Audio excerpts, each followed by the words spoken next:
YouTuber Bogdan Ilić, poznatiji kao Baka Prase, iznenadio je danas mnoge korisnike društvenih mreža kada je na storiju svog Instagram profila objavio fotografiju sa majkom pokojne YouTuberke Kike Đukić. Veliko poštovanje, dobrodošli na kanal Srbija Info. Naime, Bogdan se zbog linča koji je doživeo krajem prošle godine na društvenim mrežama, gde su ga ljudi okrivili za smrt pokojne Kike, potpuno povukao iz javnosti. No, sada kada se i pre nekoliko dana oglasila zvanična Kikina majka i u videu koji je objavila na YouTubeu iznala svoje sumnje, Bogdan joj je pružio podršku. On je sada na Instagram profilu postavio fotografiju sa Kikinom majkom Natašom, čime je i pokazao da je u dobrim odnosima sa porodicom pokojne YouTuberke. Uz tebe smo, Nataša, poručio on kratko u opisu objave uz emotikon srca.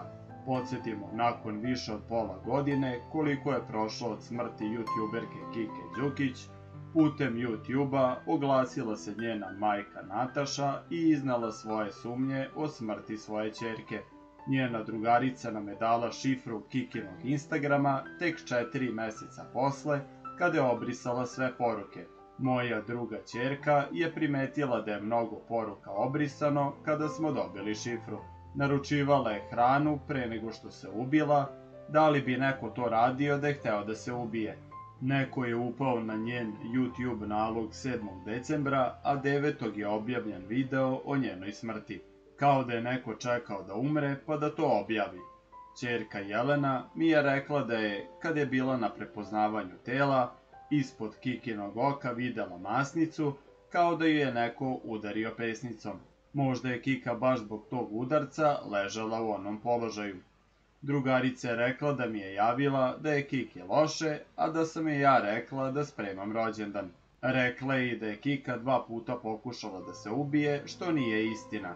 Detektivske agencije su mi rekle odmah da nisu zainteresovane čim su čule Kikino ime. Jednom je rekla dečku da će da se ubije, pa ju je on vodio i u Lazu, ali tamo odmah rekla da se ne bi ubila, nego je samo htela da dođe do nje.